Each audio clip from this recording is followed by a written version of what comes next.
Hey guys, welcome back inside of the Plastic Planet. I am your host, Knick-Knack, hanging out with you guys from once again deep inside of the archive room of the Plastic Planet to do kind of a subscriber request tonight.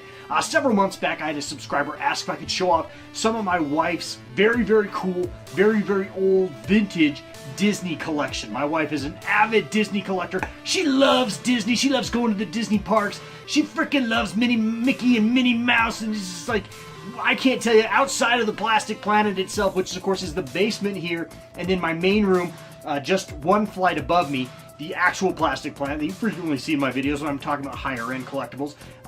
Outside of those two rooms, my wife pretty much owns the rest of the house, and it is just full of, like, it's like Walt Disney's corpse came in, unfroze himself, and crapped all over the place. That's how much in this house, and that's pretty cool, coming from a person like myself who appreciates the art and the love that went into collectibles of yesteryear, and really Disney stuff was kind of like got the ball rolling long before there ever was a Star Wars toy, long before George Lucas was ever around, long before a lot of the things that I love was a part of pop culture, you know, sheer Americana. Disney was filling that void, and I think you're going to see a testament to that in some of these pieces I'm going to show off from my wife's collection. We're going to start off with a couple, I'm going to kind of do subgroups here. I'm not going to show it like how she displays it. I don't want to go and film her shelves up in the living room and in the dining room, because there's also some personal items on those shelves too that we just don't need to have on camera for the world to see. But what I'm going to do is I'm going to kind of bring her stuff down here, some of the real highlights of her collection down here, and show them off in kind of subcategories. And it's going to be a lot of fun, guys. So if you're a fan of retro toys and you're a fan of the toys of yesteryear, you know what, hang on, guys, because this is going to be pretty freaking awesome. All right, let's do this right now.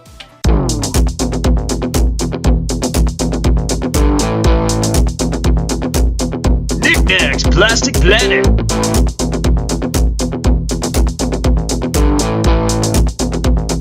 With your host, it's Knick-Knack!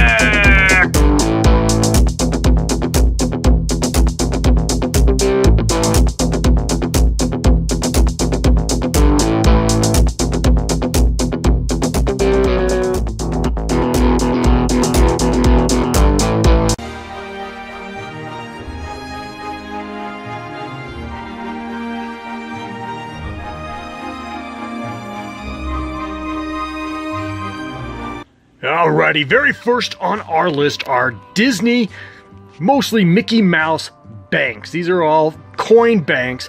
I believe these were all made in the 1970s. I checked each and every one of these, and they all had a date stamp. Well, the only one of them had a date stamp, I should say, and that was this one right here, the Mickey with the car. It was dated 1977, but I do believe all these are from the 1970s. They were manufactured by a company called PlayPal Plastics. PlayPal Plastics. It's kind of hard to say. Say that 10 times fast. But not PayPal Plastics, but PlayPal Plastics in the 1970s. They're all very, very cool. She's bought most of these at antique stores and garage sales and flea markets and whatnot. Not a really expensive collection, but still very, very cool. I did try to get her to come on camera and talk a little bit about these, but my wife is a very camera shy individual, and she really wasn't down with that, so I'll respect her wishes on that one. But she has mentioned to me in the past that the value on these goes up tremendously when you have the plug. Because obviously, you know, kids have their banks and they lose the plugs frequently, you know, throughout the years. And so if you have the plug to a bank, it makes it a little more money. Like this one, for instance, does not have its plug. This one was actually, like I said, the one that was dated 1977. But still, they're really, really fun. I love the colors on these. I frequently talk in my videos about when I'm talking about retro and vintage toys, how much I love the color in them, because you just don't see, you know, a lot of color in this day and age in a lot of things. A lot of things nowadays are blacks and grays and subdued colors. But I just love the primary colors in these. Absolutely awesome. They really, really do pop on a shelf. And these adorn our living room in several places, and they do look absolutely awesome. So yeah, I really do dig these a lot. Alrighty, and next on our list are small cars. All these three right here, 1, 2, 3, the two Mickeys and the Jiminy Cricket, these were all manufactured by Matchbox Corporation in 1979. At least that's what's date stamped on the bottom of them. Now the last one over here, this Mickey with the little biplane, little Red Baron kind of esque biplane, which is very, very cool. This one was manufactured by Tomy out of Japan. So and it didn't have a date stamp on it, but still very, very cool. So yeah, there's a lot of 1970s vintage Disney love right here, and as you can see, these were well loved and well cherished in someone's collection growing up, and my wife did pick these up at, like I said, at flea markets and garage sales and whatnot. So very, very cool though. Alrighty, and you know what, when you open up a brand new theme park in the 1950s, what cooler way than to promote them than to come out with a series of board games? And that's exactly what Disney did with these two board games in particular. From 1956, you've got the Frontierland, or 1955, I'm sorry, you got the Frontierland game right there, and then followed up in 1956 with the Fantasyland game. These are actually really, really, really cool. My wife's got them tied up. We're not going to open them up. I wish I could show them to you a little more, but I don't want to open them up and risk losing pieces. But nevertheless, I'm just going to show off this amazingly cool, very, very retro artwork on these. Looking really, really, really freaking awesome. Of course, these were both from Parker Brothers, you know, a name that everyone knows when it comes to board games from my childhood in the 1980s. And of course, that went way, way back, of course, into the 1950s and even the 1940s, as I'm going to show you guys here in just a second. So these two games are absolutely fantastic, very, very Disney-esque, and they very much do celebrate the essence of what Disney was in the 1950s. And then, of course, over here we've got the Pinocchio game, which oddly enough is actually not as old. This one is also from Parker Brothers, but this one was only manufactured in 1970. Alrighty, and then safely encased up here on the upper lip of our living room here, as you can see down below, is my wife's Walt Disney's Donald Duck's Party Game for young folks. This game is manufactured from Parker Brothers from way, way back in 1938. As you can see, we have it encased under glass here because the material, the cardboard itself, is beginning to deteriorate. It's getting eaten literally in its own acids. So we want to kind of preserve it for as long as possible. And I think we've done a really nice job of that by keeping it up here inside of its own little collector's case up here in the living room. And yeah, it looks absolutely fantastic. Again, from 1938. This thing is absolutely amazing. 80 years old to this year. That's really, really freaking cool. So yeah, Donald Duck's Party Game for young folks from 1938. This is kind of the crown jewel of my wife's collection. Babe, would you say this is the crown jewel of your collection? My game boards, yeah. Yeah, her game boards, all of her game boards. Definitely the crown jewel of her collection.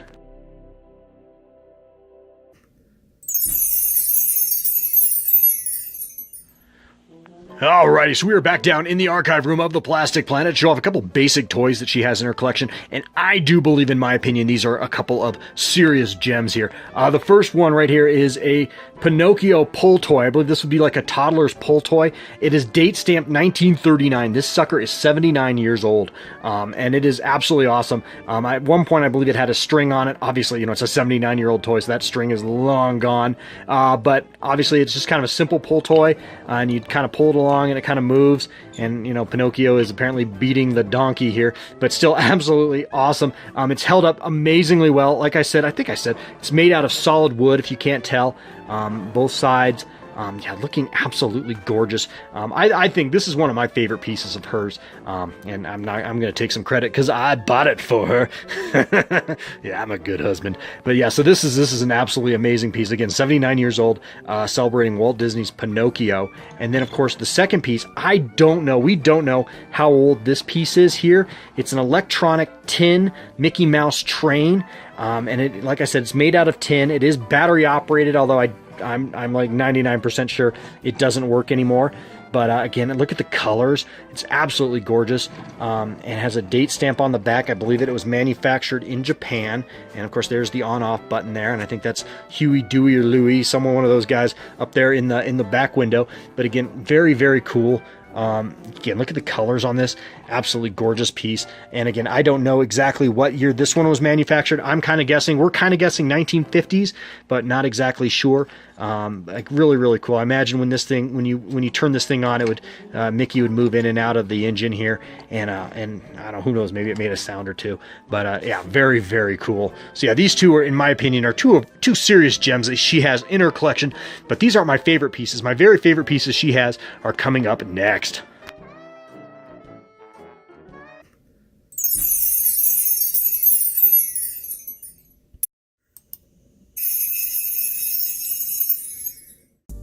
Alrighty, and now is my very favorite part of her collection, probably because these do have somewhat of a connection to my childhood, and probably yours as well, being that everyone that was a child of the 1970s or 80s probably had a metal lunchbox at some point during their scholastic career. And so these really do harken back to those days for me, and so these are definitely my favorite pieces in her collection, although some of these way predate when I would have been in school. And just to kind of give you guys an appreciation of how cool these things are, I'm going to take each one individually and show them off to you guys.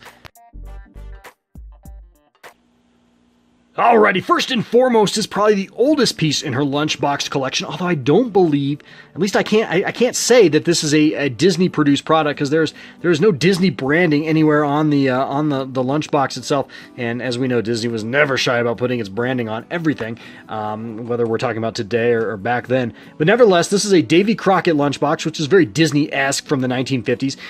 It was produced by the American Thermos Bottle Company, and I couldn't find, there's no date stamp on the bottom here, as you can see. So I did some limited internet research, and the date I came up with for this lunchbox, I think from a Pinterest post, was 1959, which, yeah, sounds about right, I suppose. Nevertheless, it is a really cool piece. It adds a lot to her collection, in my opinion. It's a little scuffed up. It's even got a name scratched in the side there, Lloyd Aragon. So Lloyd, if you're watching, we got your lunchbox, man. Very cool. Lloyd's probably about my dad's age now, I would imagine. So that's kind of cool. Nevertheless, it is maybe a little politically incorrect for 2018, but still definitely a product of its day.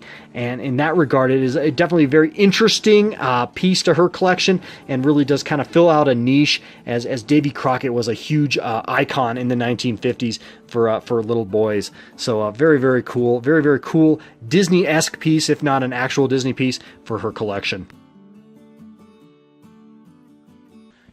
Alrighty, well, this lunchbox, there is absolutely no doubt that this is the genuine article. This is indeed a Walt Disney lunchbox. The Walt Disney School Bus lunchbox from 1968. Again, there was no timestamp on this particular item, so I went off I did do some limited internet research, and from a Pinterest post, that particular author said this lunchbox was produced in 1968, which looks about right with the artwork and the characters involved on this piece. But it is absolutely gorgeous. I bought this for my wife for Christmas last year, and it is absolutely beautiful. It was in pristine condition. I got it for a steal. I think I spent about $100 on this on eBay, and the item is in amazing condition. The paint, everything is really nice. There's no scratches. It looks like it was hardly even used. Absolutely gorgeous. The underside of it has the bottom of the bus, which is really cool. I think this is a gorgeous piece, and the thermos itself also came with it, which makes it even more valuable. And the thermos looks absolutely amazing. I just love the colors. This is just an amazing piece. This is one of my favorites of hers as well. In addition to that Pinocchio pull toy that I showed earlier in the video, this is definitely probably one of my very favorite items in her collection as well. Absolutely awesome. The Walt Disney School Bus lunchbox allegedly from 1968. Awesome. Alrighty, in our next piece, which is also, I don't know if I mentioned that school bus was manufactured by the Aladdin Industries Corporation, which produced lunchboxes for decades. You probably had a lunchbox made by Aladdin as well, and I know I certainly did. But this one is also made by Aladdin, and of course this is the Mickey Mouse Club lunchbox from 1977, at least according to the eBay listing that I purchased it off of, and that looks really about right to me. If you can't tell, this does look like definitely a hybrid of the 1970s interpretation of the 1950s. With these Mickey Mouseketeers on the front of on their magic, looks like their magic heroin boat going to Wacky Whack Land, but no, I don't know. Nevertheless, very cool. It's in pretty good condition still. Yeah, I mean that's just trippy right there. So that is, it definitely does feel like the 1970s interpretation of the 1950s, very much like the motion picture Grease or something in that ilk. But again, very, very cool. It definitely embodies that cheesiness of the Mickey Mouse Club, that if you're old enough to remember, I'm sure you could attest to that. I never personally watched that show. It was way before my time, but nevertheless, I think it definitely kind of embodies that cheese factor there. But definitely a unique and awesome piece for her Disney collection, no doubt. And then of course here's the thermos. I'm not sure if this is the thermos that it actually came with, but this is the thermos that came with the lunchbox when I bought it off of eBay. It is missing its top lid, which is kind of a bummer, but nevertheless, yeah, pretty cool. Alrighty, and here's another lunchbox, another metal lunchbox. I like this one a lot better than that weird Mickey Mouse Club lunchbox I just showed you. This is the Disney Express from 1979, according to the eBay listing that I purchased it off of, and this is also manufactured by the Aladdin Corporation in Nashville, Tennessee back in the day. Very, very cool. I really dig this. Also, I have an affinity for old trains, so this is right up my alley in that respect. I purchased this for my wife for Christmas last year as well, and so I can see why I picked this one out for her, because I think this one is uber cool. It's got all those Disney characters on it. Many of the Disney's iconic motion pictures from the 40s, 50s, and 60s are represented here. Looking really, really awesome. So yeah, that's pretty much money there. And of course, this is the original thermos it came with, and it has its lid and everything. You know, what's one kind of freaky thing when you buy these old lunch boxes is your first instinct is to pop open the thermos and just you're kind of cringy and kind of worrisome about it, but just kind of give it a little sniff just to make sure there isn't 40-year-old dried milk in there or something nasty. And you're so relieved when it's all clean and nice. Let me tell you, I sure was when I first opened this, or when my wife first opened this, and I took the bait and gave it the thermos test, and it was absolutely fine. But nevertheless, it's always in the back of your mind when you buy an old lunchbox, whether there's you're just afraid you're going to open it up and find some kid's old ham sandwich in there or something nasty. But no, these are totally awesome, totally clean, and looking really, really, really freaking fantastic. Love this piece in particular as well. Alrighty, and last but certainly not least, and I can't find a date stamp on this one either. I really wish the Aladdin Industries Corporation would have date stamped their lunch boxes back in the day, because none of these had date stamps on them. I had to look them up on the internet, and I couldn't find one for this. Obviously, it's celebrating Walt Disney World, so we're looking at late 70s on this one as well. You got Mickey, Donald, and Pluto riding Casey Jones in the foreground there, and then of course you've got the future in the background with the monorail, looking absolutely awesome. This is a really cool piece. Like I said, celebrating probably the opening of Walt Disney World back in the day and all of its various attractions thereof. Looking really, really cool. And you got the country bears on the back, so again, you got a lot of win there, a lot of Disney win all over this one, of course. And there's some other stuff here on the bottom, which of course is looks like Captain Nemo's ride, and then the monorail, which is a big selling point at Disney World. Took my wife to Disney World for our honeymoon. We had a great time. So yeah, that's kind of special. My wife did work at Disney World when she was in just after college. She was a lifeguard at Typhoon Lagoon. So that's kind of part of her sweet spot for Disney collectibles, is because she was a past Disney employee. So there's just a little bit of history for you there. So anyway, this one's very, very cool as well.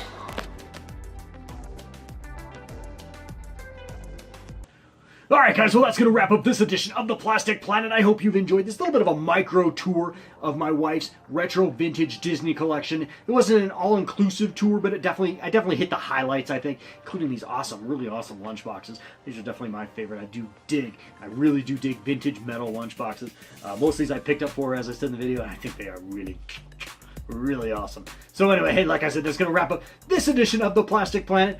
Be looking for later in the week. I'll be coming back with some more awesomeness for you guys. It is the holiday season. Christmas is upon us, and I do love to celebrate Christmas here in the Plastic Planet. So I'll be having my Christmas special coming up in just a couple days for you guys. So keep a lookout for that. And anyway, alright guys, well like I said, that's going to wrap up this edition of the Plastic Planet. Please like, share, comment, and please do subscribe if you're not a subscriber. Would love to have you here each and every week right here on the Plastic Planet. Alright guys, well life is short, so hey, you know what you know where I'm going with this one. Life is indeed short. And I gotcha. 'Tis the season to give. Definitely give. And also give to yourself a little bit. So because life is short, so get out there guys and fill it with some plastic crap. All right, guys, till next time. Later. Love ya. Bye.